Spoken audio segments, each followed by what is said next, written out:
అసలు ధ్యానం అంటే ఏమిటి, పదం యొక్క అర్థం ఏమిటి? అందులో 2 పదాలు ఉన్నాయి.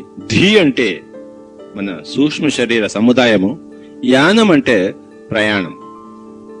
అంటే సూక్ష్మ శరీరంతో ప్రయాణం చేయడం అన్నమాట ధ్యానం అంటే. మనం ఈ స్థూల శరీరం కాదు కదా, ఈ బాడీని ఉత్తేజితపరిచే ఆత్మ పదార్థం మనం. దేహి అన్నమాట. దేహి ఈ దేహంలో ఉన్నంతసేపు ఈ విధంగా నేను ఇలా మాట్లాడగలను, మీరు వినగలరు.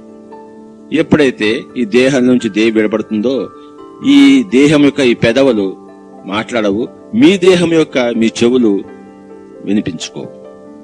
ఈ దేహంలోంచి దేహిని మనకు తెలిసి విడదీసి ఆ దేహితో అంటే సూక్ష్మ శరీరాది సముదాయంతో ఆత్మ పదార్థంతో విహరించడమే స్వేచ్ఛగా ధ్యానము అనే పదం యొక్క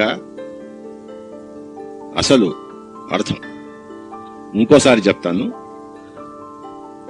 ధీ అంటే సూక్ష్మ శరీరాది సముదాయం. వాడు ధీమంతుడురా అంటారు. ధీమంతుడంటే శరీరానికి సంబంధించిన కాదు, ఆత్మకు సంబంధించిన శక్తివంతుడు.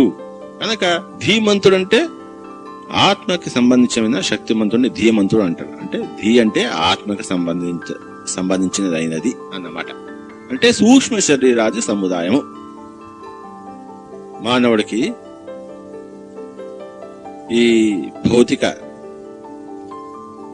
అన్నమయ కోశంతో పాటు మిగిలిన కోశాలు ఉంటాయి కదా, ప్రాణమయ, మనోమయ, విజ్ఞానమయ, ఆనందమయ కోశాలు.